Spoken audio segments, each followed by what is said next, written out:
Welcome to my mini blog. आज आमच्या घरी पाहुणे आले होते, त्यामुळे माहीला खेळण्यासाठी फ्रेंड मिळाली होती. त्यांची भातुकली चालू होती. माहीची गॅदरिंगची प्रॅक्टिस चालू आहे, त्यामुळे सर्वांना तिने सत्यम शिवम सुंदरम या गाण्यावरती डान्स करून दाखवला. नाही नाही म्हणता म्हणता सगळ्यांच्या आग्रहास्तव सानीने देखील सुंदर असा डान्स केला. विराजने देखील आई गोंधळाला ये या गाण्यावरती डान्स केला. सर्वांचे जेवण आवरले होते आणि आमचा असा काही गप्पा गोष्टी आणि टाइमपास चालू होता. पाहुणे म्हणजे आहोंचे मावस भाऊ आले होते. 3 वर्षानंतर भेटलो होतो, त्यामुळे गप्पा गोष्टींमध्ये दिवस कसा गेला समजलेच नाही. 5 वाजता पुन्हा ते जाण्यासाठी निघाले.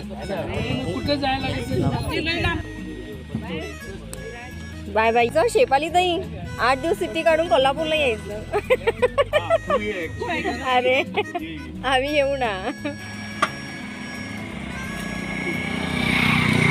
चला या. चल शेपाली.